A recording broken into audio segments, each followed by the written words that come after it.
السلام عليكم ورحمة الله وبركاته. بسم الله الرحمن الرحيم. الحمد لله رب العالمين، والصلاة والسلام على سيد الأنبياء والمرسلين نبينا محمد وعلى آله وصحبه أجمعين ومن تبعهم بإحسان إلى يوم الدين.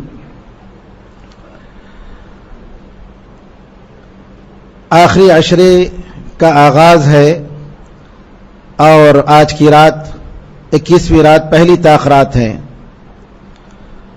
اور نبی کریم صلی اللہ علیہ وسلم نے شب قدر کو آخری 10 راتوں میں تلاش کرنے کا حکم دیا، اور ان میں بھی خاص طور پر تاخراتوں میں آپ نے تلاش کرنے کا حکم دیا. لہذا IRGC میں حسب معمول آخری 10 راتوں میں تراویح کی نماز کے علاوہ قیام لیل کا بھی انتظام ہوتا ہے، اور صحیح قول کے مطابق رات کی نمازوں کے لیے کوئی حد نہیں ہے، کوئی لمٹ نمبر نہیں ہے کہ اس سے زیادہ پڑھنا بدعت یا جائز نہیں، ایسی کوئی بات نہیں ہے. اگرچہ کہ علامہ البانی رحمۃ اللہ علیہ کا یہ قول ہے کہ 11 یا 13 رکعت سے زیادہ پڑھنا بدعت ہے، لیکن جمہور علماء بلکہ اکثر علماء کی نظر میں، بلکہ بعض علماء نے امت کا اجماع نقل کیا ہے اس بات پر کہ رات کی نمازوں کے لیے کوئی فکسڈ نمبر نہیں ہے، کوئی متعین نمبر نہیں ہے. آدمی جتنی چاہے نماز پڑھ سکتا ہے، اور اس کے لیے بہت ساری دلیلیں موجود ہیں. نبی کریم صلی اللہ علیہ وسلم سے پوچھا گیا کہ رات کے کون سے وقت میں ہماری دعائیں زیادہ سنی جاتی ہیں، دعاؤں کی قبولیت کا کون سا زیادہ بہتر وقت ہے، ای اللیل اسمع. تو نبی کریم صلی اللہ علیہ وسلم نے فرمایا کہ رات کا جو آخری حصہ ہے اس حصے میں درمیانی جو وقت ہوتا ہے وہ زیادہ بہتر ہے. اور اس میں آپ نے فرمایا فصلی فیہا ما شئت، تم جتنی چاہے نماز پڑھو. اور نبی کریم صلی اللہ علیہ وسلم کی صحیح حدیث ہے، سنن نبی داؤد کی روایت ہے، عمرو بن عباسہ رضی اللہ تعالیٰ عنہ کی روایت، اور اس کے علاوہ بہت ساری دلیلیں ہیں. اس سے واضح ہوتا ہے، شیخ الاسلام ابن تیمیہ رحمۃ اللہ علیہ اور دوسرے بہت سارے علماء نے نقل کیا ہے کہ اس بات پر امت کا اجماع ہے، رات کی نمازوں کے لیے کوئی فکس نمبر نہیں ہے، جو چاہے جتنا چاہے پڑھ سکتے ہیں. تو الحمدللہ IRGC میں انشاءاللہ آج سے عید کی اطلاع تک رمضان کی آخری عشرے میں تراویح کے علاوہ قیام لیل کا انتظام ہوگا. 1:15 بجے انشاءاللہ قیام لیل پڑھیں گے، کیونکہ 1:15 بجے تقریباً رات کا تیسرا حصہ شروع ہو جاتا ہے، اور 3 بجے تک انشاءاللہ یہ سلسلہ چلے گا، پونے 2 گھنٹہ. تقریباً 2 رکعت 20 منٹ میں انشاءاللہ پڑھی جائے گی. 2 رکعت کے بعد 1 منٹ کا وقفہ ہوگا، اور 4 رکعت کے بعد 10 منٹ کا وقفہ ہوگا، اور 4 رکعت کے بعد انشاءاللہ جو وقفہ ہوگا 10 منٹ میں، اس میں انشاءاللہ بلیک ٹی انشاءاللہ لوگوں کو نشاط پیدا کرنے کے لیے دعا دی جائے گی. اس کے بعد انشاءاللہ باقی 4 رکعتیں انشاءاللہ پھر پڑھیں گے، اور وتر کی نماز بھی ہوگی. شیخ عبد الغنی صاحب انشاءاللہ، حافظ عبد الغنی مدنی صاحب انشاءاللہ قیام لیل اور وتر کی نماز بھی پڑھائیں گے.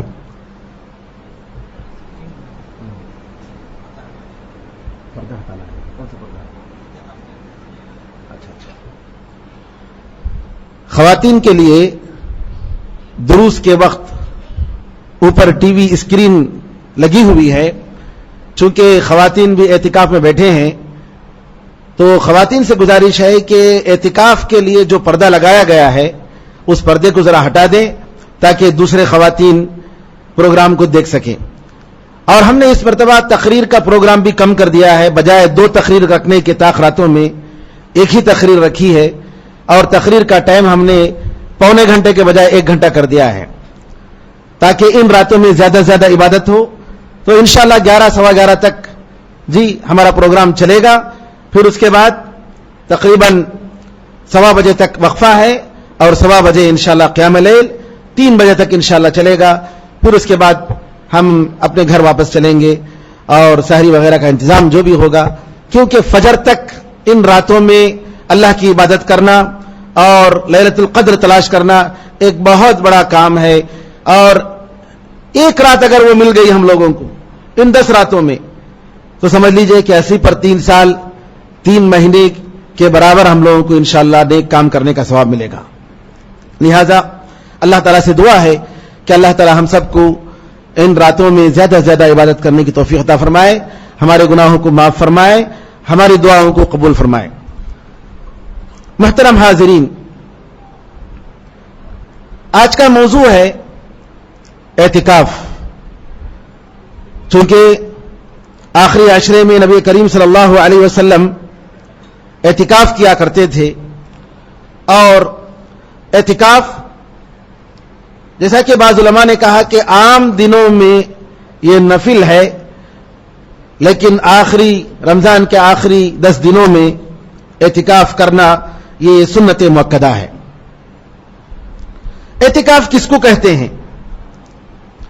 اعتکاف کا مطلب کہ ثواب کی نیت سے آپ مسجد میں 1 دن یا اس سے زیادہ آپ بیٹھتے ہیں اور اللہ تعالی سے قربت حاصل کرنا چاہتے ہیں، دنیا کے سارے کاموں سے، ساری مصروفیتوں سے کٹ کر اللہ تعالی کے لیے، اللہ کی عبادت کے لیے آپ اعتکاف میں لگ جاتے ہیں۔ بعض علماء نے عربی زبان میں اس طریقے سے اعتکاف کی تعریف کی: قطع العلائق عن كل الخلائق للاتصال بخدمت الخالق۔ اعتکاف کیا ہے؟ تعلقات کو کاٹ لینا۔ تعلقات کو کاٹ لینا، رشتے کاٹنا اور دشمنی کرنا نہیں ہے، بلکہ یہ کہ آپ اعتکاف کے دنوں میں دنیا کے لوگوں سے، دنیا کے تعلقات سے، دنیا کا کوئی کام آپ نہیں کرتے، مخلوقات سے آپ اپنا تعلق الگ کر لیتے ہیں اور اللہ تعالیٰ کی خدمت، اللہ تعالیٰ کی عبادت میں آپ لگ جاتے ہیں۔ اعتکاف کا یہ مطلب ہے۔ نبی کریم صلی اللہ علیہ وسلم کے بارے میں عائشہ رضی اللہ تعالیٰ عنہا فرماتی ہیں کہ نبی کریم صلی اللہ علیہ وسلم رمضان کے آخری 10 دنوں میں آپ اعتکاف میں بیٹھتے تھے، حتیٰ کہ اللہ تعالیٰ نے آپ کو اٹھا لیا۔ اعتکاف کا وقت کب شروع ہوتا ہے؟ اگر کوئی شخص اعتکاف کرنا چاہے تو 21 کی رات یعنی 20 کے دن جب سورج غروب ہو جاتا ہے، مغرب سے پہلے اعتکاف کی نیت سے مسجد میں داخل ہو جائے اور مغرب کی نماز کے بعد سے اس کا اعتکاف کا وقت باقاعدہ شروع ہوتا ہے، کیونکہ اسلامی کیلنڈر کے حساب سے رات پہلے ہے، اسی لیے ہم کل 21واں دن کا روزہ ہے اور ہم رات میں ہم تراویح پڑھتے ہیں، اور جیسے ہی معلوم ہوا کہ کل عید ہے تو ہم تراویح چھوڑ دیتے ہیں، تو رات پہلے ہے۔ اور اسی طریقے سے شب قدر تاخراتوں میں ہے، تو لہذا اعتکاف کی جو نیت کرنا چاہتے ہیں، جو اعتکاف میں بیٹھنا چاہتے ہیں، ان کے لیے یہ ہے کہ 21 کی رات شروع ہونے سے پہلے یہاں آ جائیں، مسجد میں داخل ہو جائیں، اعتکاف کی جگہ آ جائیں، اور پھر وہاں سے جب تک عید کا چاند نظر نہیں آتا اس وقت تک اعتکاف میں بیٹھے۔ نبی کریم صلی اللہ علیہ وسلم نے ایک سال پہلی مرتبہ جب آپ نے اعتکاف میں بیٹھا تو اس وقت شروع کے 10 دن آپ نے اعتکاف میں بیٹھا۔ جبریل امین آئے اور کہا کہ آپ جس رات کی تلاش کر رہے ہیں وہ آگے ہے۔ پھر دوسرے 10 دن بھی آپ نے اعتکاف میں بیٹھا۔ پھر اس کے بعد جبریل امین نے کہا کہ آپ جس مقصد سے آپ اعتکاف میں بیٹھے ہیں شب قدر کی تلاش میں وہ آگے ہے۔ تو پھر نبی کریم صلی اللہ علیہ وسلم نے صحابہ سے کہا کہ مجھے یہ بتایا گیا ہے کہ وہ آخری 10 دنوں میں ہے، 10 راتوں میں ہے، جو میرے ساتھ اعتکاف میں بیٹھے تھے وہ اگر شب قدر چاہتے ہیں تو آخری 10 دنوں میں اعتکاف میں بیٹھے۔ اعتکاف کا مقصد کیا ہے؟ اعتکاف کا مقصد دل کی اصلاح، کہ دل اگر سدھر جائے، جیسا کہ حدیث میں آتا ہے کہ انسان کے جسم میں ایک چھوٹا سا ٹکڑا ہے، اگر وہ سدھر گیا تو پورا جسم کے پورے اعضاء سدھر جاتے ہیں، اور اگر وہ بگڑ گیا تو جسم کے سارے اعضاء بگڑ جاتے ہیں۔ وہ کیا ہے؟ دل ہے۔ تو دل کے سدھار کے لیے، دل کی استقامت کے لیے ضروری ہے کہ یہ دل دنیا کی ساری چیزوں سے، ساری محبت، ساری شہوتوں سے کٹ کر، دنیا کی نچلی ساری چیزوں سے بلند ہو کر اللہ تعالیٰ کی ذات سے اپنا تعلق مضبوط کرے، اور پورے طریقے سے اللہ تعالیٰ کے ساتھ اپنا تعلق جوڑ لے۔ دنیا کی یہ جو پراگندگی ہے، کیونکہ دنیا کی فکر انسان کے دل کو پراگندہ کر دیتا ہے، کبھی اس کا خیال، کبھی اس کا خیال، ارے یہ کرنا ہے، ارے وہ کرنا ہے، ارے وہ بزنس وہاں دیکھنا ہے، ارے وہ برانچ میں کیا ہوا معلوم نہیں جی، ارے وہ دکان میں کیا ہوا معلوم نہیں، ارے یہ کام باقی رہ گیا ہے، ڈیوٹی میں میری یہ ذمہ داری باقی رہ گئی ہے۔ دنیا کے کام دل کو پراگندہ کر دیتے ہیں، دل کو پریشان کر دیتے ہیں۔ لیکن وہی انسان اگر اپنے دل کو اللہ تعالیٰ کے ساتھ جوڑتا ہے اور سارے ان پریشانیوں کو، پشیمانیوں کو، پراگندگی کو نکال کر اللہ تعالیٰ کے ساتھ اس نے دل کو مرکوز کرتا ہے، توجہ سب صرف وہیں رہ جاتا ہے، تو وہاں پر اللہ تعالیٰ کے دربار میں، اللہ کے سامنے حاضری دے کر اور اللہ تعالیٰ کی عبادت میں لگ کر اس کے دل کو سکون ملتا ہے۔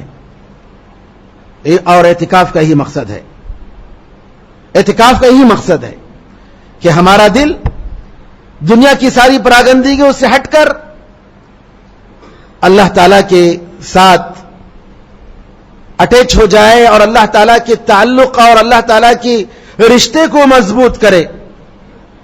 اسی لیے روزے کی حالت میں اعتکاف کیا گیا۔ یہ الگ مسئلہ، ایک فقہی مسئلہ ہے کہ رمضان کے علاوہ دوسرے دنوں میں اگر کوئی اعتکاف کرنا چاہتا ہے تو روزہ شرط ہے کیا روزہ شرط نہیں ہے؟ تو شیخ الاسلام ابن تیمیہ رحمۃ اللہ علیہ اور علامہ ابن القیم رحمۃ اللہ علیہ اور دوسرے علماء کی نظر میں یہ ہے کہ اعتکاف کے لیے روزہ شرط ہے۔ اگر آپ رمضان کے علاوہ اعتکاف کرنا چاہتے ہیں تو آپ اعتکاف کے ساتھ ساتھ روزہ بھی رکھیں۔ دوسرے علماء نے کہا کہ روزہ شرط نہیں ہے، لیکن شیخ الاسلام ابن تیمیہ بتاتے ہیں کہ روزے اعتکاف کا مقصد فضول کھانا پینا، فضول باتیں، فضول لوگوں سے ملاقات، لوگوں سے فضول ملاقات، غیر ضروری باتیں، غیر ضروری ملاقات، کیونکہ اس کی وجہ سے دل پر اثر پڑتا ہے، ان ساری چیزوں کو نکالنا مقصد ہوتا ہے۔ لہذا روزہ اور اعتکاف دونوں ایک ساتھ ملے جڑے ہیں اور ان کو الگ نہیں کیا جا سکتا۔ تو اگر آپ اعتکاف کرنا چاہتے ہیں تو اعتکاف کا مقصد معلوم کر لیجئے، وہ کیا ہے کہ دنیا کی ساری مصروفیتوں سے کٹ کر فضول نیند، فضول کھانا پینا، فضول باتیں، ان ساری چیزوں سے کٹ جائیں اور صرف اللہ تعالیٰ کی انسیت، اللہ کی محبت اور اللہ تعالیٰ کے تعلق کو مضبوط کرنے میں لگ جائے، اللہ کی قدرت اور اس کی عظمت میں غور و فکر کرے، اللہ تعالیٰ کی کائنات، اللہ نے جو پیدا کی اس کی کتنی بڑی طاقت ہے، اس کا علم کتنا وسیع ہے، اس کی رحمت کتنی بڑی ہے، اس کی نعمتیں ہم پر کتنی عظیم ہیں، ہمارے کتنے گناہیں ہیں، غور و فکر کرنا، تدبر کرنا اور تنہائی میں سوچنا، کیونکہ غور و فکر کرنا ایک بہت بڑی عبادت ہے۔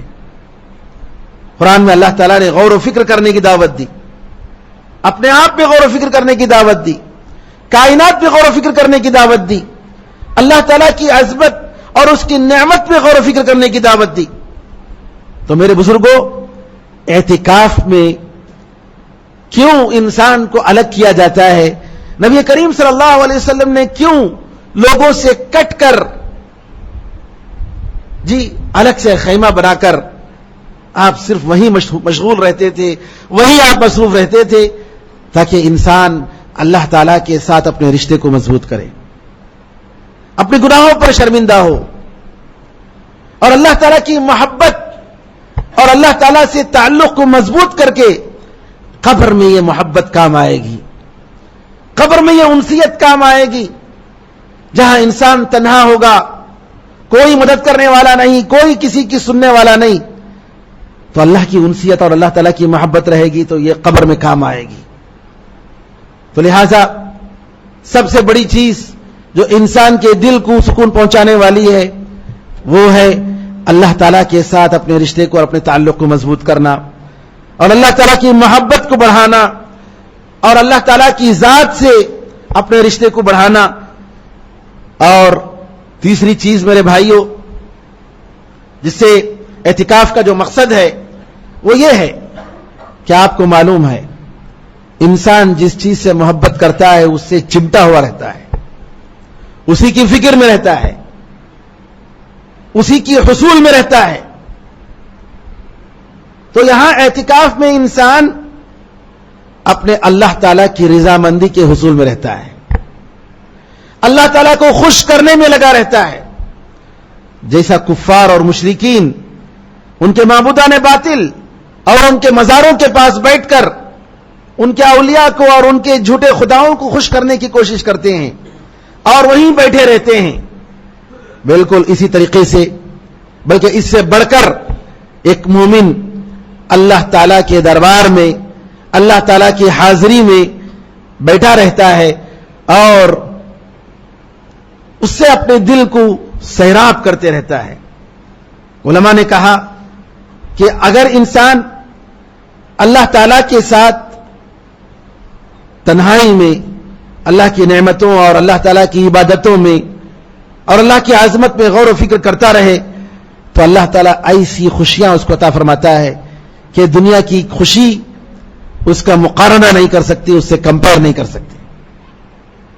اسی لیے بعض سلف نے کہا کہ اللہ تعالیٰ کے ساتھ بات چیت اور مناجات اور اللہ تعالیٰ کے ساتھ غور و فکر اور اللہ کی عظمت اور اللہ تعالیٰ کی عبادت میں جو دل کو سکون ملتا ہے, جو راحت ملتی ہے, اس کو دیکھ کر کہا کہ اگر یہ خوشی ہے, اگر یہ نعمت جنت میں ہے تو واقعی دنیا کی کوئی نعمت, دنیا کی کوئی خوشی اس کا مقابلہ نہیں کر سکتی.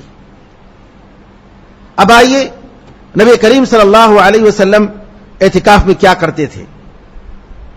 نبی کریم صلی اللہ علیہ وسلم جب آپ اعتکاف میں داخل ہو جاتے تو آپ کی عادت ہوتی کہ نماز کے بعد راتوں میں تو عبادت میں مصروف رہتے اور فجر کی نماز کے بعد اپنے اعتکاف کی جگہ چلے جاتے, وہاں جا کر اعتکاف میں اللہ تعالیٰ کی عبادت میں مصروف ہو جاتے, سوائے انسانی ضرورت کے گھر کو جاتے. انسانی ضرورت کیا؟ پیشاب پاخانے کے لیے آپ گھر جاتے تھے کیونکہ مسجد میں حمام کا انتظام نہیں تھا. صرف اس کی وجہ سے عائشہ رضی اللہ تعالیٰ فرماتی ہیں کہ نبی کریم صلی اللہ علیہ وسلم اعتکاف کی حالت میں اپنے گھر داخل نہیں ہوتے تھے الا لحاجت الانسان, سوائے انسان کی حاجت. انسان کی حاجت سے مراد یعنی کہ آپ اپنے استنجا وغیرہ کے لیے گھر جاتے تھے, ورنہ آپ گھر نہیں جاتے تھے. جب الحمدللہ مسجد ہی میں یہ انتظامات ہیں تو آدمی جو ہے مسجد ہی میں اپنی ضرورت پوری کرے. مکہ مکرمہ مسجد نبوی میں کھانا پینا لانا مشکل ہے اندر, اور ایسے لوگ ہوتے ہیں گھر کے باہر, بستی سے باہر دور دور سے آتے ہیں, کھانا پینے کے لیے باہر نکلنا پڑتا ہے. تو اگر کہیں ایسی مسجد ہے, کسی ایسی مسجد میں کوئی اعتکاف کر رہا ہے جہاں اس کے گھر والے کھانے پینے کا اہتمام کرنے والے کوئی نہیں, تو اپنی ضرورت کے لیے کھانے پینے کے لیے بھی جو کہ انسانی ضرورت ہے وہ مسجد کے باہر جا کر ہوٹل میں کھا کر آ سکتا ہے, کوئی حرج نہیں. لیکن بار بار نکلنا نہیں چاہیے, ایک بار کھانے کے لیے نکل رہا ہے, ایک بار چائے کے لیے نکل رہا ہے, جی ایسا نہیں ہونا چاہیے, کیونکہ بار بار نکلنے سے اعتکاف کا جو تقاضا ہوتا ہے وہ ختم ہو جاتا ہے, اور اس کی وجہ سے علماء نے کہا کہ اعتکاف اس کا باطل ہو جاتا ہے. نبی کریم صلی اللہ علیہ وسلم جس سال آپ نے انتقال کیا اس سال آپ نے 20 دن کا اعتکاف کیا، اور اسی طریقے سے قرآن بھی آپ نے 2 مرتبہ سنایا، یعنی جتنے آپ ایک سال جب سے فرضیت ہوئی اس کا، اور چونکہ ربیع الاول میں آپ کا انتقال ہوا تو اس سال کا اعتکاف بھی آپ پہلے ہی بیٹھ گئے، تو 2 مرتبہ آپ نے جبریل امین کو اس رمضان میں قرآن سنایا، اور 20 دن آپ اعتکاف میں آپ بیٹھے۔ اور نبی کریم صلی اللہ علیہ وسلم کو اگر کنگھی وغیرہ کرنے کی ضرورت پڑتی تو آپ مسجد میں رہ کر چوکٹ پر اپنا سر رکھ دیتے، کیونکہ نبی کریم صلی اللہ علیہ وسلم کی مسجد اور عائشہ رضی اللہ عنہا کے گھر کے درمیان صرف چوکٹ ہوا کرتا تھا، چوکٹ پر ادھر گئے تو گھر عائشہ رضی اللہ تعالیٰ عنہا کا، اور عائشہ رضی اللہ تعالیٰ عنہا کنگھی کرتی تھی اور آپ کا سر دھویا کرتی تھی، اس حال میں کہ جب آپ اپنے گھر میں حیض کی حالت میں بھی ہوتی لیکن تب بھی نبی کریم صلی اللہ علیہ وسلم کی کنگھی یا آپ کے سر کو دھونے کی ضرورت ہوتی تو وہ بھی کرتی تھی۔ اور نبی کریم صلی اللہ علیہ وسلم کی بعض بیویاں ضرورت پر آپ کے اعتکاف کی جگہ آتی، جیسے کہ ام حبیبہ رضی اللہ تعالیٰ عنہا ایک مرتبہ آئیں، اور نبی کریم صلی اللہ علیہ وسلم نے چونکہ رات دیر ہو گئی تھی تو واپس ان کو گھر تک پہنچانے کے لیے آپ ساتھ گئے تھے، تو بہت سخت ضرورت کے موقع پر ایسے نکل سکتے ہیں، کوئی حرج نہیں۔ اعتکاف کی حالت میں کبھی آپ نے اپنی بیوی سے نہیں ملا، اور اعتکاف کی جگہ آپ کا بیڈ بھی لگایا جاتا تھا، اور کبھی آپ کا جو بچھونا ہوتا، حسیر ہوتی، وہ لگائی جاتی۔ کبھی کبھی نبی کریم صلی اللہ علیہ وسلم اعتکاف کی حالت میں مسجد میں کسی بیمار پر بھی گزرتے تو لیکن پوچھتے نہیں تھے کہ آپ کیسے ہو، کیسی طبیعت ہے آپ کی۔ ایک مرتبہ آپ نے ترکی کے ایک خیمے میں آپ نے اعتکاف کیا اور حسیر اپنے جگہ بنا لی، اور نبی کریم صلی اللہ علیہ وسلم کا اعتکاف جو تھا وہ پوری کی پوری عبادت میں ہوتا تھا۔ آج کل جس طریقے سے لوگ اعتکاف کا مطلب، اعتکاف کا معنی بدل گیا ہے، لوگوں کو پہلے بتا دیتے میں جا کر اعتکاف میں بیٹھتا ہوں، اور لوگ اسپیشل ان سے ملاقات کے واسطے ان کے خاص لوگ آتے ہیں، یہ غلط بات ہے۔ آپ کیوں ٹم مار رہے ہیں، دوسروں کو بتا رہے ہیں کہ ڈنڈورا پیٹ رہے کہ میں اعتکاف میں بیٹھ رہا ہوں؟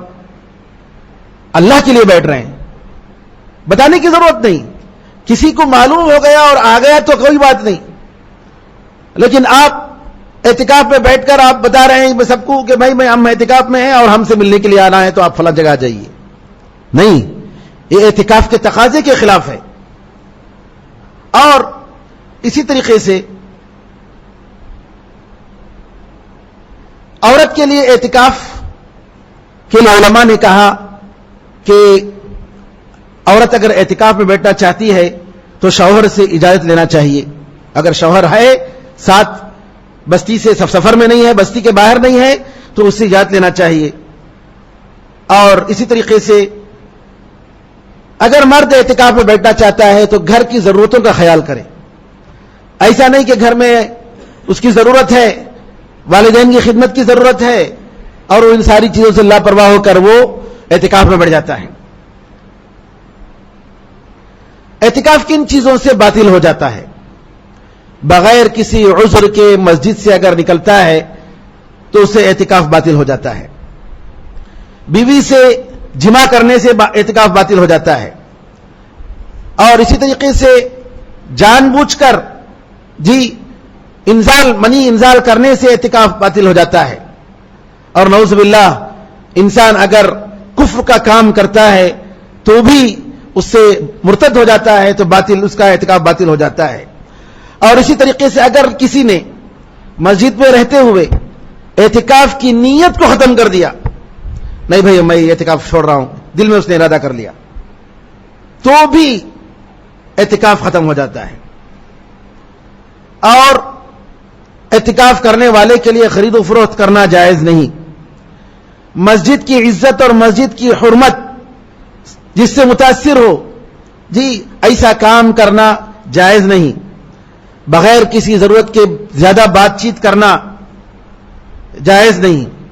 اعتکاف کے آداب میں سے یہ ہے کہ سب سے پہلے نیت اس کے دل میں ہو کہ ہم یہ اللہ کو خوش کرنے کے لیے ہم بیٹھ رہے ہیں، اعتکاف جو کر رہے ہیں اللہ کو راضی کرنے کے لیے، اور اعتکاف کا مقصد عبادت بجا لانا، لیلۃ القدر کی تلاش اور زیادہ سے زیادہ عبادت مقصد ہے.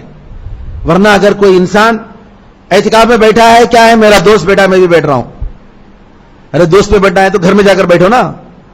اللہ کے گھر میں اعتکاف کا مطلب دوستی اور اپنے دوستوں کے ساتھ گپ شپ کرنے کے لیے نہیں جی، بلکہ اگر آپ کا دوست بیٹھا بھی ہے تو یہاں نیکی کا حکم دینا اور برائی سے روکنا، خیر کے کام میں تعاون، اس کے علاوہ دوسری باتیں کرنا نہیں چاہیے، ورنہ آپ کا اعتکاف نہیں ہوگا.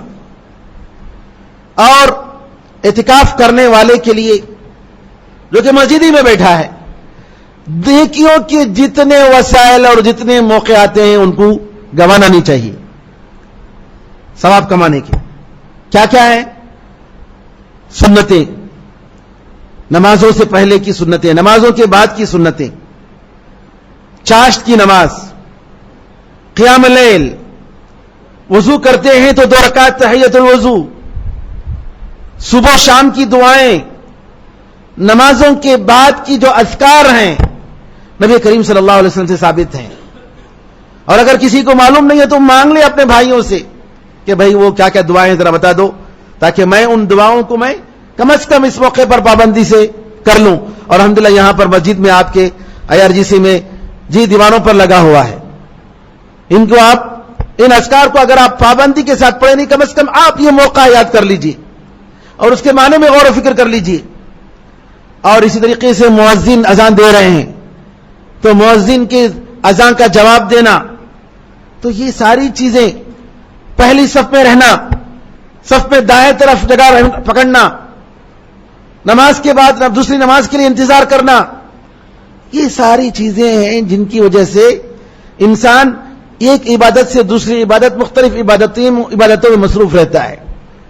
اور اگر انسان مسجد میں اعتکاف میں بیٹھتے ہوئے صبح سے دوپہر تک سوتا رہے اور اذان دینے کے بعد جو ہے مشکل سے اٹھ کر غسل کر کے یہاں آئے، مجھے سمجھ میں نہیں آتا اعتکاف کا کیا مقصد ہے. اعتکاف کا مقصد پھر کیا رہ جاتا ہے؟ فرض نمازوں کی بہتر طریقے سے پابندی، کہ تکبیر تحریمہ کے موقع پر میں یہاں پر امام صاحب کے ساتھ رہوں. یہ نہیں کہ آپ تکبیر تحریمہ سن کر وضو کرنے جا رہے ہیں. بھئی اعتکاف کا کیا مقصد ہے؟ دنیا کے 360 دن تو ہم تو ایسا ہی کرتے رہتے ہیں. کم از کم جس عبادت میں ہم لگے ہیں اس کو بہتر طریقے سے بجا لائیں. نماز سے بہت پہلے اٹھنے کی کوشش کریں جی، اور نماز کے لیے تیار بالکل مسواک وغیرہ کر کے جی، اگر مسواک نہیں ہے تو برش کر کے اور اچھے کپڑا پہن کر خوشبو لگا کر اللہ تعالیٰ سے بات چیت اور اللہ سے مناجات اور اللہ تعالیٰ سے طلب کرنے کے لیے ہم آ رہے ہیں. تو یہ سارے آداب کا ہم خیال کریں. اور اسی طریقے سے ہمارے پاس ٹائم ہے، دنیا کے 350 پر 4 دن ہم کیا کرتے رہتے ہیں؟ اپنے کام میں مصروف ہیں. چلو ہم عبادت میں لگے، اعتکاف میں لگے، سرو نفل نمازیں پڑھتے ہیں جی. کیونکہ ربیعہ بن کعب الاسلمی رضی اللہ تعالیٰ عنہ نبی کریم صلی اللہ علیہ وسلم کی خدمت کر رہے تھے. ایک مرتبہ نبی کریم صلی اللہ علیہ وسلم نے دیکھا کہ وضو کا پانی تیار رکھے ہیں. نبی کریم صلی اللہ علیہ وسلم نے کہا ربیعہ مانگنا ہو تو کچھ مانگو. کیا مانگنا ہے تم سے؟ کوئی خواہش ہے؟ ربیعہ بن کعب الاسلمی نوجوان تھے، موقع کو غنیمت جانا، دنیا کی کوئی چیز نہیں مانگی. اللہ دعا کیجئے میرے لیے، اللہ کے رسول میں دنیا کا سب سے بڑا مالدار بن جاؤں، بادشاہ بن جاؤں جی، قیصر و کسریٰ کی دولت میرے ہاتھ میں آ جائے. کچھ نہیں. کیا کہا؟ اسألک مرافقتک فی الجنہ، اللہ کے رسول جنت میں آپ کے ساتھ رہنا چاہتا ہوں، جنت میں آپ کے ساتھ رہنا چاہتا ہوں، یہ ایک میری خواہش ہے. نبی کریم صلی اللہ علیہ وسلم نے کہا کہ کوئی اور خواہش ہو تو بتاؤ. اور غیر ذالک، بہت بڑی بات ہے.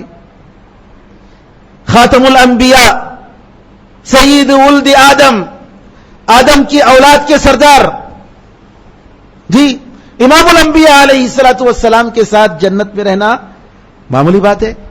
کہا کہ نہیں، دوسری کوئی چیز نہیں. بس یہی ایک خواہش کہ جنت میں آپ کے ساتھ رہوں. تو نبی کریم صلی اللہ علیہ وسلم نے فرمایا اعنی بکثرت السجود. کہا کہ اگر آپ یہ خواہش رکھتے ہیں تو زیادہ سے زیادہ نفل نماز پڑھیے.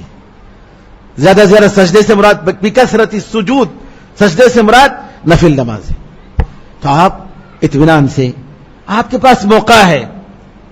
دن کی نمازیں بھی جیسا کہ علماء نے کہا کہ نفل نمازیں 2 رکعت، سوائے ان اوقات کے جن اوقات میں نماز پڑھنا جائز نہیں، سورج طلوع کے وقت اور فجر کے بعد سے لے کر سورج کے طلوع ہونے تک، اور سورج جب بالکل سر پر رہتا ہے، اور عصر کی نماز سے لے کر مغرب نماز تک، سورج غروب ہونے تک.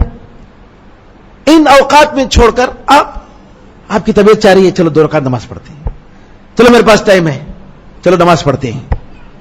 تو اس طریقے سے آپ اعتکاف میں رہتے ہوئے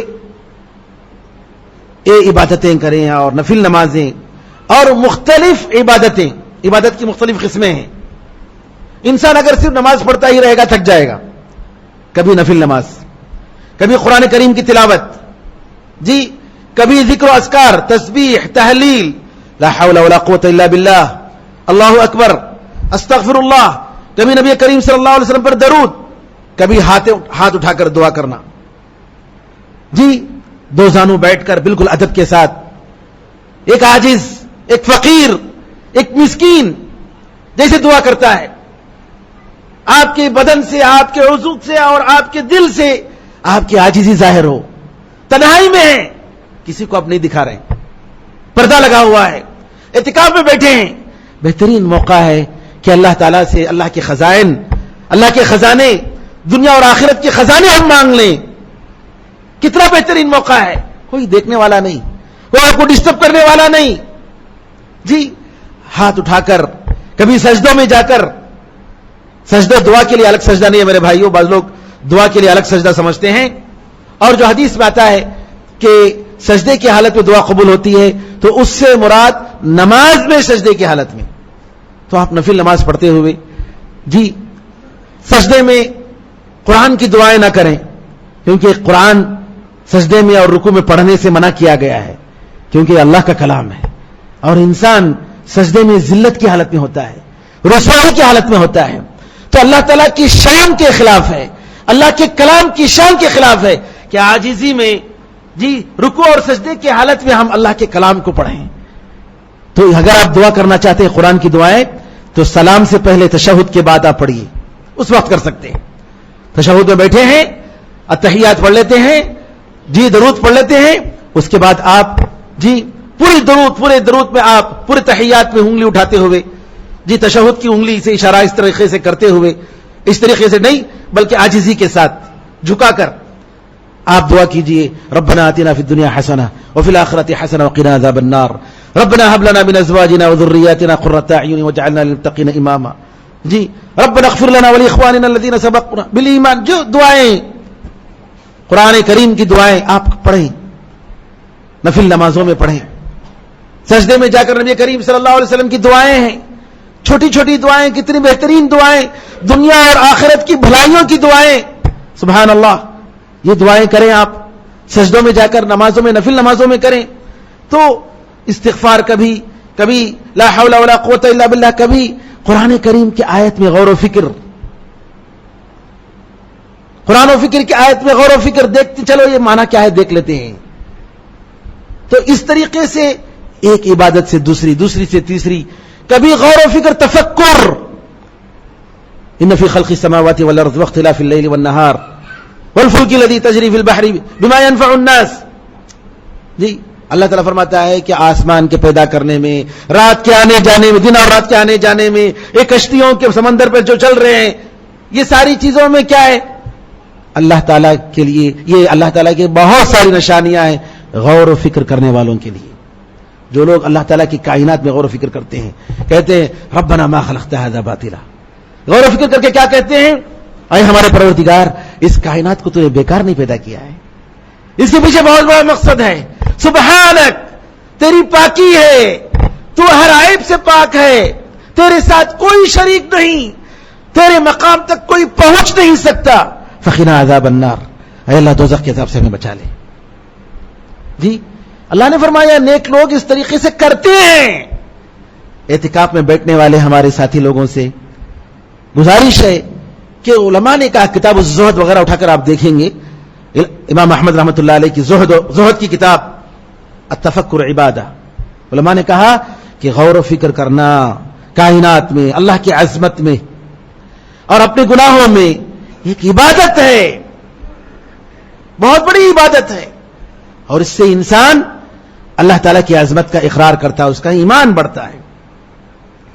اور اسی طریقے سے اعتکاف میں کھانے پینے اور بات چیت کرنے میں اور سونے میں کمی کرنی چاہیے.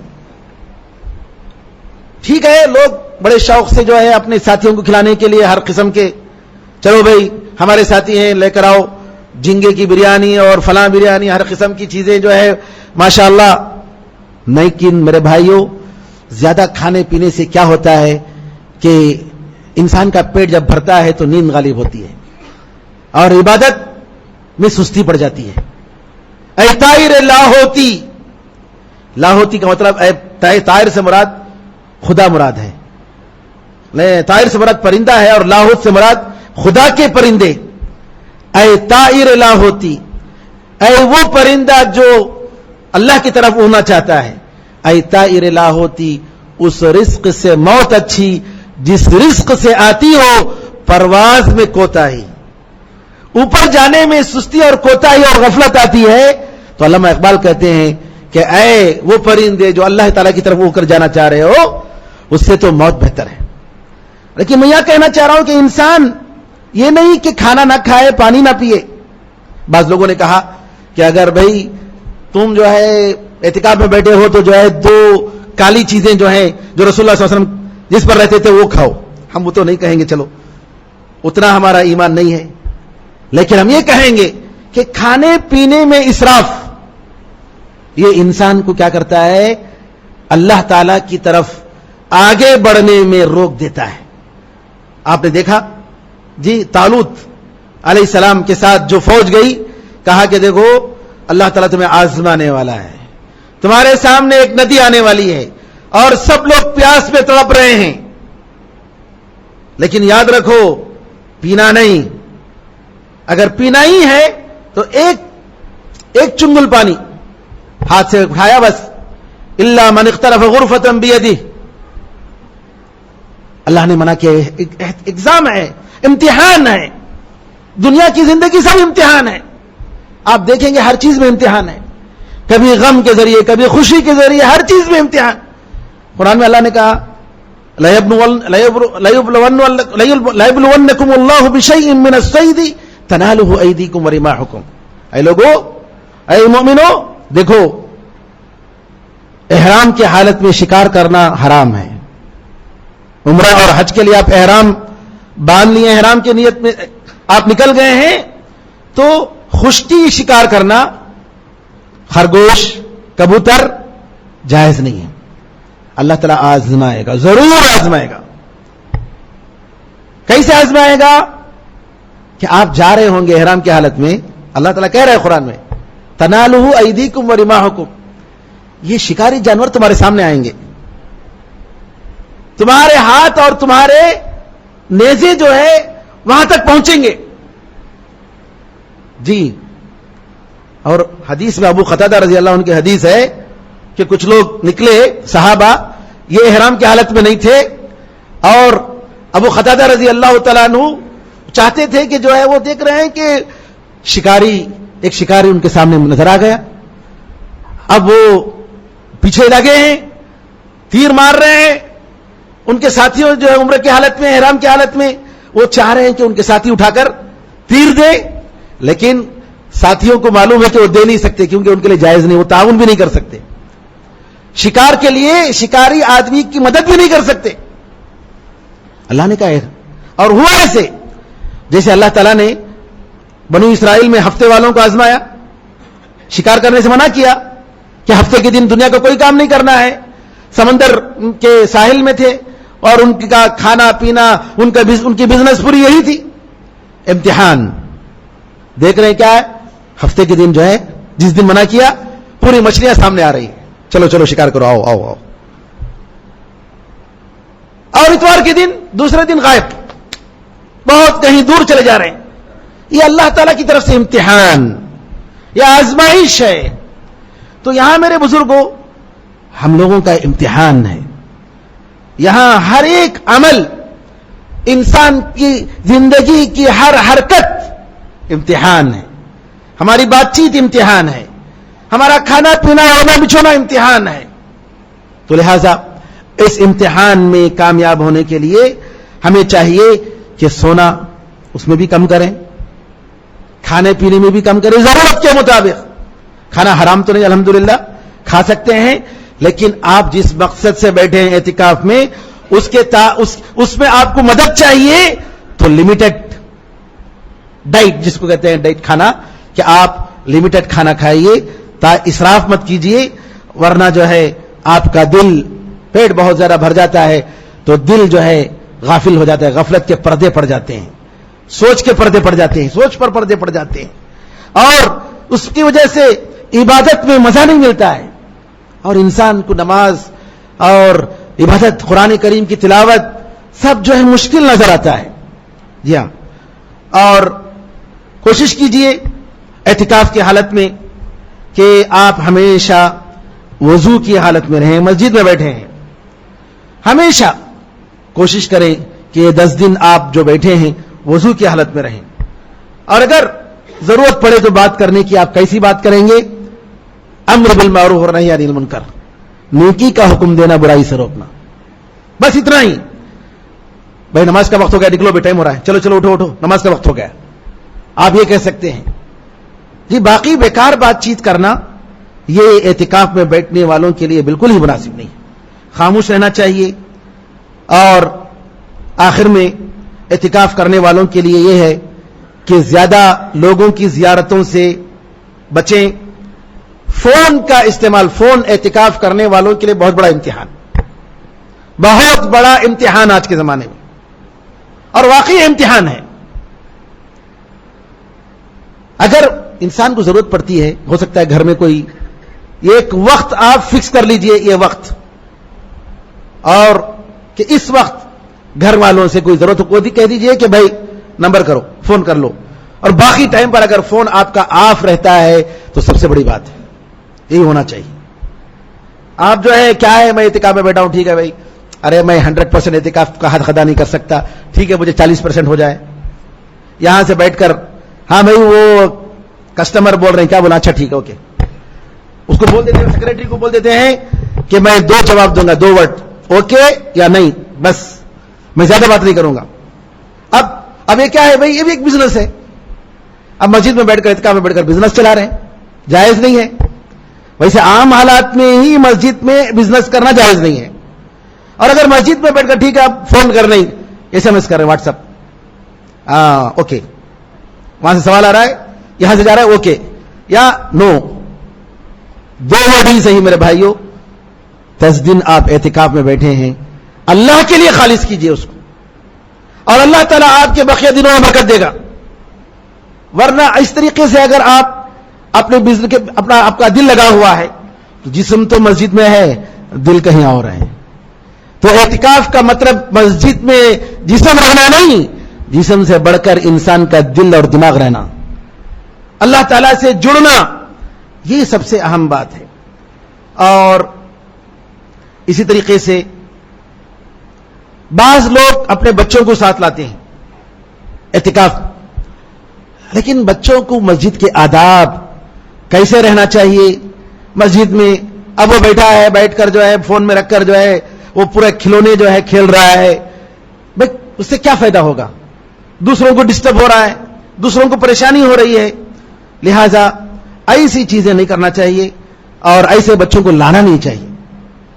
شعور ہے اور اعتکاف کے آداب کا خیال ہے, اعتکاف کے ساتھ مذاق نہیں ہے.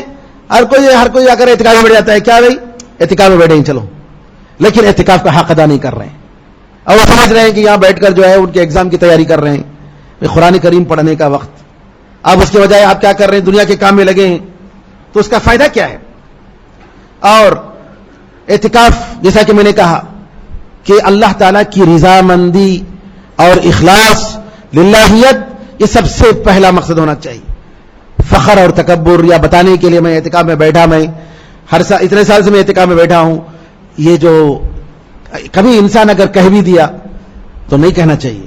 کتنے سال حج کیا؟ رہے میں 15 سال 15 حج کریا جی. میں کتنے حج کرے بھائی؟ 25-20 حج کریا، برابر جاتا ہوں میں. نہیں بولنا چاہیے، نہیں بولنا چاہیے. کیا کہتے الحمدللہ کیا بھائی، الحمدللہ چھوڑو وہ کہیں گو تم نہ. آدمی کو چاہیے کہ اپنے عمل کو چھپائے، اپنے نیک عمل کو چھپائے. کہیں ایسا نہ ہو کہ یہ ہمارا اظہار جو ہے ریاکاری میں شامل نہ ہو جائے اور ہمارے سارے اعمال اور نیک عمل برباد نہ ہو جائیں. اعتکاف میں بیٹھنے والوں کو چاہیے کہ مسجد کی پاکی صفائی کا خیال کریں، مسجد کی پاکی صفائی کا خیال کریں. ایسا نہ ہو کہ مسجد یا مسجد کے جو حصے ہیں اس سے گندا ہو. نہیں، آپ اپنا حصہ اور جہاں بھی دیکھ رہے ہیں کوئی گندگی ہے اس کو پاک رکھنے کی کوشش کیجیے. اور بعض لوگ کیا کرتے ہیں، مثال کے طور پر چلو میں قیام اللیل پڑھتا ہوں، تراویح نہیں پڑھتا، اور ان غلط فہمی میں ہوتے ہیں کہ میں 11 رکعت سے زیادہ پڑھنا نہیں چاہیے. اور سب سے بڑی محرومی سمجھتا ہوں جو لوگ ایسا کرتے ہیں، جو لوگ یہ سمجھتے ہیں کہ 11 رکعت سے زیادہ پڑھنا نہیں چاہیے اور پھر اس کے بعد ان کا ٹائم بیکار ٹائم گزرتا ہے، وہ بڑی محرومی ہے. نبی کریم صلی اللہ علیہ وسلم کی نماز پڑھنی ہے تو ویسی نماز پڑھو، 1 رکعت میں 5 پارے، اتنی لمبی نماز. جی ہاں، تو مزید رکعت پڑھنے کی ضرورت ہی نہیں ہے. اور اس میں کوئی شک نہیں کہ نبی کریم صلی اللہ علیہ وسلم سے بہتر کسی کی نماز نہیں ہو سکتی. لیکن کوانٹٹی کے ساتھ کوالٹی بھی لو نا. ہم صرف کوانٹٹی لے رہے ہیں اور کوالٹی نہیں لے رہے ہیں، اور اس کے بعد لوگوں پر جو ہے کہہ دیتے ہیں کہ اس کے اوپر جائز نہیں ہے، بدعت ہے، اور خود کو بھی اور دوسروں کو بھی محروم کرتے ہیں. اور اعتکاف میرے بھائیوں، اعتکاف میں اپنا مقصد متعین کیجیے. اعتکاف کا مقصد کیا ہے؟ میں اس بار کا جو اعتکاف ہوگا گزشتہ اعتکافوں سے زیادہ بہتر ہوگا. کیسے؟ میرے اندر فلاں فلاں گناہ ہیں، میں اللہ تعالیٰ سے توبہ کر کے، خالص توبہ، اور اللہ تعالیٰ سے دعا کر کے میں ان گناہوں سے بچوں گا انشاءاللہ. عزم، ٹارگٹ بنائیے، اے اللہ میرے پاس فلاں گناہ ہے، میرے پاس فلاں گناہ ہے، میں کرتا ہوں لیکن میوزک سننے کی عادت ہے، نماز کا پابند ہوں لیکن اے اللہ میرے پاس غیبت کی عادت ہے، لوگوں کی برائی کی عادت ہے، اے اللہ میرے پاس فلاں. عزم کریں کہ میں ان گناہوں سے بچوں گا، ان گناہوں سے توبہ کروں گا.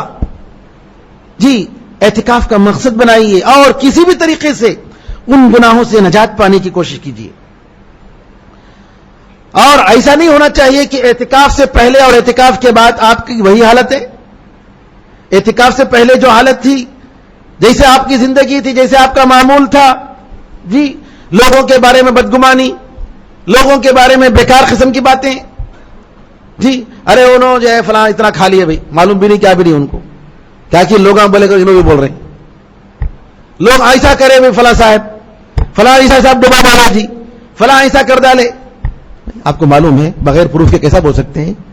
ہو سکتا ہے قیامت کے دن وہ شخص آپ کا گریبان پکڑے اور آپ کی یہ تہمت اور آپ کی غیبت بغیر کسی کے بارے میں بات کرنا، نعوذ باللہ، ہو سکتا ہے کہ آپ کے نام اعمال، آپ کے سارے نیک عمل کو بھسم کر دے، برباد کر دے، جلا دے. اور آج تو عام طور پر لوگ زبانیں ان کی ماشاءاللہ خینچی کی طرح چلتی ہیں. بڑے بڑے اچھے لوگ ان چیزوں میں اللہ کا خوف نہیں رکھتے اور اپنے بھائی کے بارے میں بدگمانی. قرآن میں اللہ نے فرمایا جی کہ بدگمانی سے بچو، اور حدیث میں آتا ہے کہ بدگمانی سب سے جھوٹی بات ہے، سب سے زیادہ جھوٹی بات ہے. ایک مومن بھائی کے بارے میں، ایک مسلمان بھائی کے بارے میں بغیر کسی دلیل کے بدگمانی کرنا، یہ سب برائیاں ہیں جو ہم نیک لوگ جو نماز کے پابند ہیں 5 وقت کر رہے ہیں. تو لہذا بدگمانیوں سے بچے، جو ہماری اپنے آپ میں دیکھیں کہ ہمارے اندر کیا گناہ ہیں. ہر آدمی بل الانسان علی نفسه بصیرہ ولو القى معاذیرہ، بلکہ انسان اپنے بارے میں زیادہ جانتا ہے، اگرچہ کہ وہ اپنے برے عمل کے لیے تلاش کرتا ہے، عذر تلاش کرتا ہے، نہیں وہ کر سکتے ہمیں وہ بات کر سکتے کی تو انہوں ویسا ہے، وہ اپنی طرف سے عذر تلاش کر لیتے. جی ہاں، تو لہذا عزم کیجئے اعتکاف میں.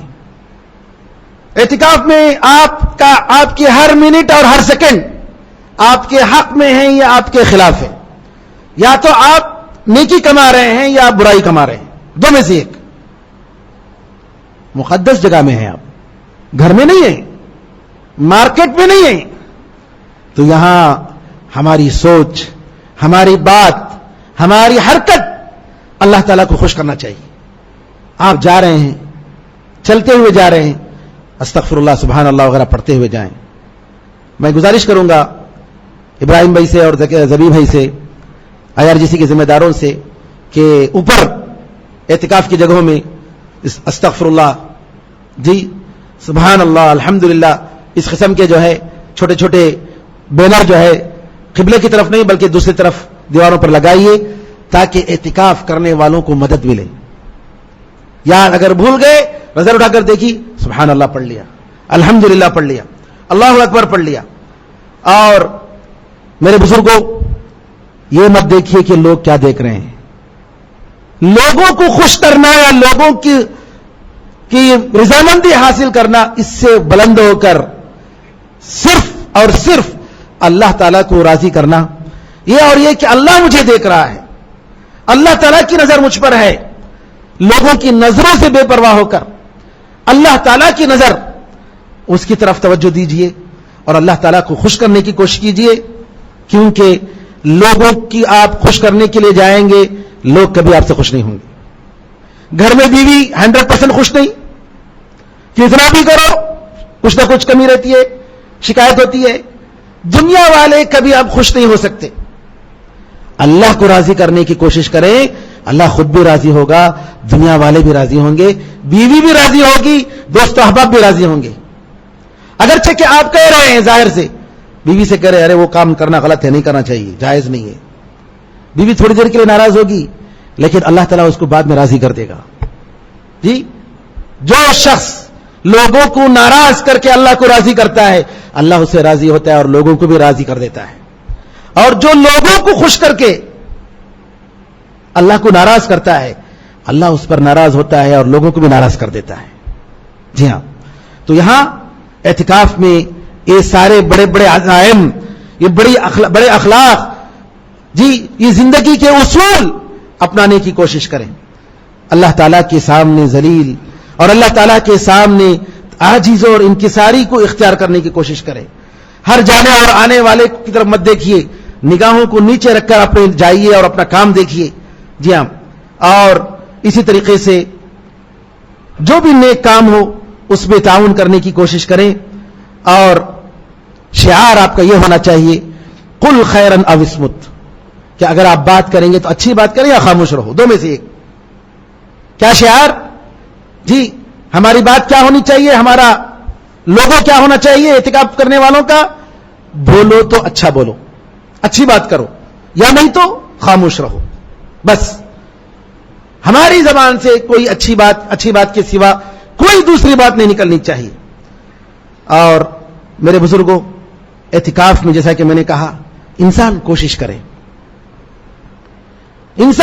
کرے 7 آدمی جو اللہ تعالیٰ کے عرش کے سائے میں ہوں گے قیامت کے دن، جس دن اللہ کے سائے کے سوا کسی کا سایہ نہ ہوگا.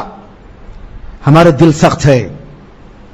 قرآن کریم کی آیتیں سن کر ہماری آنکھوں سے آنسو نہیں آتے ہیں. دوزخ اور جنت کے مناظر دیکھ کر جی ہمارے دلوں سے، ہمارے دلوں میں وہ کپکپی طاری نہیں ہوتی ہے، ہمارے رونگٹے کھڑتے نہیں ہیں. جن کا ذکر اللہ نے فرمایا، کوشش کرنے کی ضرورت ہے. اعتکاف ایک بہترین موقع ہے. بعض علماء نے کہا اعتکاف میں رہتے ہوئے جنت کے واقعات، جنت کے صفات کا ذکر ہوتا ہے تو تھوڑی دیر کے لیے آپ وہاں چلے جائیں، گویا آپ جنت میں ہیں. آپ تصور کریں، امیجن کریں کہ آپ جنت میں ہیں اور جنت میں فلاں فلاں نعمت، ادھر انبیاء علیہم الصلاۃ والسلام ہیں، نیک لوگ ہیں، متقی اور پرہیزگار ہیں. جنت کی ہر نعمت آپ کے سامنے ہے. آپ ذرا تصور کریں, اللہ تعالیٰ کی آیتوں کو اپنے دل میں بٹھائے. دوزخ کی آیتیں آپ کے سامنے آ رہی ہیں, ان معنوں میں غور و فکر کریں, دیکھیں اور تصور کریں کہ اگر اللہ تعالیٰ نعوذ باللہ اگر میں دوزخی ہو جاتا, دوزخ میں ڈال دیتا تو میرا کیا حال ہوتا. جی دوزخیوں کو ایسا ایسا اللہ تعالیٰ گھسیٹے گا, دوزخیوں کے چمڑے اتنے موٹے ہوں گے. جی دونوں کندھوں کے درمیان کا جو فاصلہ ہوگا یہ 1 سال کے چلنے کا فاصلہ, اتنا بڑا. نعوذ باللہ. کافر کا جو داڑھ ہے, کافر کا جو داڑھ ہوگا احد کے پہاڑ کے برابر ہوگا, حدیث میں آتا ہے. اتنی تکلیف تصور کریں اور امیجن کریں کہ نعوذ باللہ دوزخ کا یہ عذاب, ہم اس کے معمولی دنیا کے ایک معمولی آگ کو ہم برداشت نہیں کر سکتے, دوزخ کی آگ کو ہم کیسے برداشت کریں گے. یہ ساری چیزیں ہیں میرے بزرگوں بھائیوں. اللہ تعالیٰ سے دعا ہے کہ اللہ تعالیٰ ہمارے اعتکاف میں بیٹھنے والے ہمارے بھائی بہنوں کے اعتکاف کو قبول فرمائے, اور اللہ تعالیٰ ہم سب کو حسن عمل کی توفیق عطا فرمائے. جو اعتکاف میں نہیں ہیں اللہ تعالیٰ ان کو توفیق عطا فرمائے, گرچہ کہ ان کا جسم باہر ہے لیکن ان کا دل اللہ تعالیٰ سے اٹکا ہوا ہو, اللہ کی عبادتوں میں لگا ہوا ہو, قرآن کریم کی تلاوت اور قرآن کریم کو پڑھنے اور اس میں غور و فکر کرنے, اللہ کی عظمت کو یاد کرنے, اللہ کی نعمتوں کا احساس کرنے, اللہ کا شکر بجا لانے اور خاتمہ بالخیر کے لیے دعا کرنے کی دعا کیجیے. کیونکہ میرے بزرگوں کو یہ مت کہو کہ ہم تو مسلمان ہیں, یہ تو اکافر کے لیے اللہ نے فرمایا ہے, کیونکہ کوئی اپنے ایمان کی گارنٹی نہیں دے سکتا. اللہ تعالیٰ توفیق دے کہ لا الہ الا اللہ کہتے ہوئے ایمان کی حالت میں اس دنیا سے رخصت ہوں. یہ توفیق بھی اللہ کے ہاتھ میں, ہمارے ہاتھ میں نہیں ہے. کوئی اپنے ایمان کی گارنٹی نہیں دے سکتا ہے. لہٰذا آپ یہ مت سمجھیے یہ آیتیں اللہ نے کافر کے بارے میں بتایا, میرے بارے میں نہیں بتایا ہے. نہیں ہو سکتا ہے کہ نعوذ باللہ ہمارے دل میں کوئی نفاق ہو جو کفر سے بھی زیادہ ہو, نعوذ باللہ. تو لہٰذا اللہ تعالیٰ سے ہمیشہ ڈرتے رہنا چاہیے, اس کی رحمت کی امید کرتے رہنا چاہیے, ہمیشہ گڑ گڑا کر اللہ سے مانگنا چاہیے اور کثرت سے دعائیں کرتی رہنی چاہیے. اے اللہ اپنے فضل و کرم سے, اپنی رحمت, میں کچھ نہیں ہوں, میں نے کچھ نہیں کیا ہے, ایسا کام میرا کوئی نہیں ہے کہ میں تیرے سامنے ذکر کروں. میرے پاس کوئی ایسا عمل نہیں ہے کہ اگر میں کسی غار میں اگر بند ہو جاؤں اور کوئی چٹان آ جائے, وہ ایسا عمل میرے پاس نہیں جو تیرے سامنے میں ذکر کر کے میں نجات پا سکوں. لیکن اے اللہ تیری رحمت کی امید ہے, تیرے فضل کی امید ہے, اے اللہ بس تیری امید ہے, اس کے علاوہ میرے پاس کچھ نہیں ہے. اس خیال اور اس تصور کے ساتھ مومن کو زندگی گزارنی چاہیے, اللہ تعالیٰ سے مانگنی چاہیے. اللہ تعالیٰ سے دعا ہے کہ اللہ تعالیٰ ہم سب کو حسن عمل کی توفیق عطا فرمائے, زیادہ سے زیادہ عبادت کی توفیق عطا فرمائے, ہمارے گناہوں کو معاف فرمائے. مسلمان جہاں بھی ہیں ان کے مال, ان کی جان, ان کی عزت کی حفاظت فرمائے, اور اللہ تعالیٰ مسلمانوں میں, مسلمان ملکوں میں اور ہمارے ملک میں اللہ تعالیٰ امن و امان قائم فرمائے, امن و سلامتی قائم فرمائے اور خوشحالی عطا فرمائے, اور ہر قسم کی مصیبتوں سے اللہ تعالیٰ ہم سب کو نجات دے. آمین ارحم الراحمین. الحمدللہ رب العالمین, وصلی اللہ وسلم علی نبینا محمد وعلی آلہ وصحبہ اجمعین. جیسا کہ میں نے اعلان کیا انشاءاللہ 1:15 بجے انشاءاللہ قیام اللیل ہوگا. اللہ تعالیٰ ہم سب کو اس کی توفیق عطا فرمائے. السلام علیکم ورحمۃ اللہ وبرکاتہ.